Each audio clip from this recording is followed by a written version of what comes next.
This week, Oregon Venture Fund achieves a 60x return on an investment. 60x return. Oregon Governor Tina Kotek has healthy skepticism about artificial intelligence. Two former Techstars folks form a new venture capital fund and a new Demolicious champion. Let's get into it.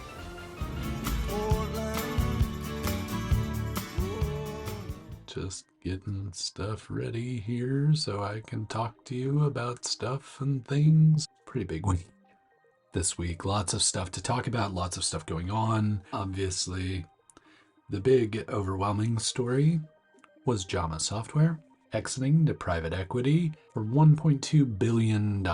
Yeah, billion with a B. Now they had raised, in the neighborhood of $233 million.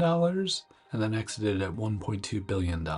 They had taken some private equity in a $200 million round that allowed, investors to take money out, founders to take money out, employees to take money out and kind of have a liquidity event. A couple of the investors, specifically Oregon Venture Fund and Madrona, held on to stakes. So they still had equity in this company during this $1.2 billion acquisition, which means they saw some return from that. You might say some pretty significant return. I've done a video on this because I didn't want to take the whole time talking about Jama. It's a big story, but the long and the short of it is Jama Software has been acquired for $1.2 billion, and the return that Oregon Venture Fund saw was 60x. That's basically like saying, I'm going to put in $250,000, and then once this exit happens, I get back $15 million for that $250,000. So that's kind of what the Jama exit looked like. So of course it was a big story. Congrats to Jama on having that exit, and I hope everybody sees similar returns to what Oregon Venture Fund saw. But again, if you're interested in more details on that, I've linked up the video so that you can watch that. As I covered last week, Oregon Governor Tina Kotek has kind of brought together a new group at the state level.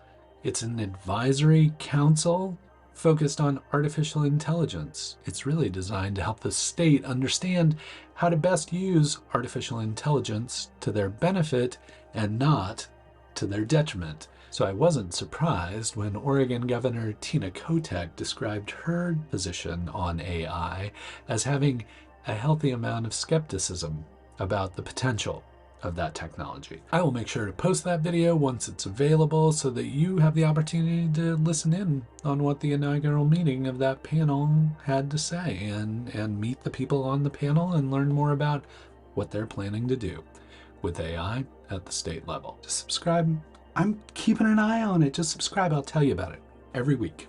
Portland's always looking for the early stage venture capital to support the companies that are growing here in town. And sometimes that capital comes from local resources. Sometimes it comes from outside of town, like in Seattle. That's why I'm always happy to hear when a new Seattle VC firm is standing up. And I just heard about a new one this week called Two Ravens. Now, the irony of the situation here is, if you remember a couple weeks ago, I was talking about, unfortunately, how Techstars Seattle was shut down. One of the things Techstars hinted at when they decided to pull out of Seattle was they kind of claimed there was a lack of venture capital activity up there, which I might disagree with. There seems to be a fair amount of venture capital activity in Seattle. But the irony with this whole situation with Two Ravens is it started by two former Techstars folks. So, this wasn't the motivating factor, but it kind of seems like one of those things where it's like, oh, they must have really taken that to heart, what Techstars said, because now there's a new venture capital firm in Seattle that's focused on really underrepresented, underserved, underestimated founders. So trying to find those deals in founders that are often overlooked. So I'm looking forward to seeing the types of deals they source. I'm looking forward to hosting them down here in Portland to see all the interesting startups that we're working on. And I know that Isaac Cato is the type of person to do that, because when he was the MD of Techstars Seattle, he made regular trips down here and invited us up regularly to participate in the programs he was running. So that relationship's already been established. I have no doubt that it will grow stronger with Two Ravens. So looking forward to seeing what they do and looking forward to see what impact Two Ravens has on the Portland startup community. Speaking of VCs, you know, they like the pitches. They get the pitches all the time. And we've got a couple of pitch situations that happened in the news this week. One, the Westside Pitch competition is coming up on April 3rd, and they've selected their finalists who will take the stage and compete against one another for the grand prizes of Westside Pitch 2024. This is sponsored by TiE Oregon Westside Pitch. It's part of their Big Pitch Oregon program. They're doing a variety of things in different counties, so they're covering off on Washington County, Clackamas County, Multnomah County. For folks outside the region who might not know Portland, those three counties come together. Fun trivial fact, that's also why we established Metro, which was the first regional government of its kind. It was designed to really support the interaction of the city with those three counties and ensure everybody was playing nicely together. So there you go. Take that one to your next cocktail party with Portland, Metro, the first regional government of its kind. But back to the startup stuff. Enough civics. Like, it's spring break. We should not be talking about school type stuff. Westside Pitch competition, TiE Oregon. They've selected the people who are going to pitch, and they have two different categories. They have a pre-seed and they have a seed. The folks pitching in pre-seed will be Bobify, Howl at the Spoon, and Artifact, but Artifact. On the seed stage, the people pitching will be Diesel, Rising Wines Collective, and Steer Up. If you'd like to attend, the event takes place on April 3rd. I believe tickets are in the $20 to $25 range if you're not a TiE member. And if you are a TiE member or a TiE charter member, you get a significant discount on those tickets. Again, this is designed to showcase what's going on the west side of Portland beyond the West Hills Tunnel and also out in Hillsborough and Beaverton.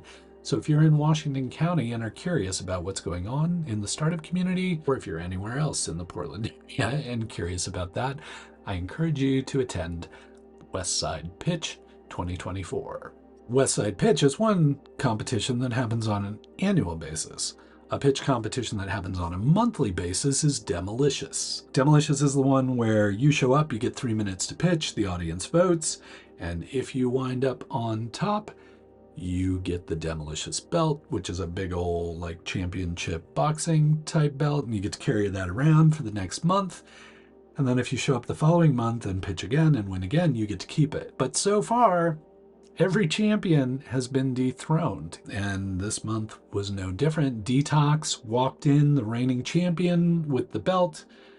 Ecobadlandz knocked him out of the top spot, and they walked away with the championship belt. Think you've got what it takes to knock down Ecobadlandz and take that belt away from them?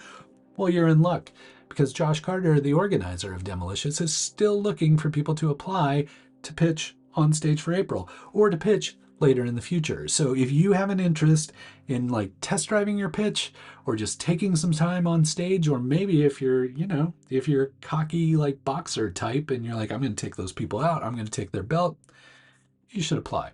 Finally, if you notice that Twitter's getting a little spammy lately, maybe you've noticed they're not even calling it Twitter anymore. Twitter's always had this ability to like mute a specific word or specific people or block people, kind of to keep terms or keep your timeline kind of clean. But that can be a really arduous process, trying to block every single word or trying to mute every single topic that you don't want to hear about. AI to the rescue. Now, we have a little AI helper bot that you can install through a Google Chrome extension. Once you install that extension, you can tell the bot to say, I don't want to see any ads, or I don't want to see any NFT stuff, or I don't want to hear about any crypto, or I don't want that damn Silicon Florist guy like cluttering my timeline. And then the bot sits there and says, well, let me filter through your Twitter timeline for you. Now, it does a really nice thing where it doesn't hide them completely, but it kind of like collapses them and marks them red. So if you're ever curious about what's being repressed or muted, you can just click on it and see what's going on there. I've honestly been using it all week and it's doing a really good job. I look forward to seeing how this project progresses. It's just a side project right now, but it's really, really useful. And it kind of harkens back where people would be excited about technology like AI, and they would build a little side project and release it and say, here, I built this thing, here. Go ahead and use it and see how it works for you. I don't know. It's not a business. It's just a thing I built. So please use it. That's what this little helper bot is like. So if you're still trying to use Twitter or whatever they're calling it these days, and you're a little frustrated by the content you're seeing on there, please consider installing this Google Chrome extension and seeing if that makes Twitter a little more bearable for you these days. Okay, that's it. Because I took so much time, I took a whole other video to talk about Jama, so I was able to run through the news really quickly. I hope what you heard this week was helpful. As always, I'm looking for your feedback. If there's other things you'd like to see or other things you'd like to hear about, please let me know. Thanks for coming. It's always good to see you. Always good to get a chance to hang out and chat with you about what's happening in the Portland startup community. Thanks for making time to come hang out with me this week. I hope you're doing well. Please hang in there. And until we get the chance to talk again, please keep up the good work.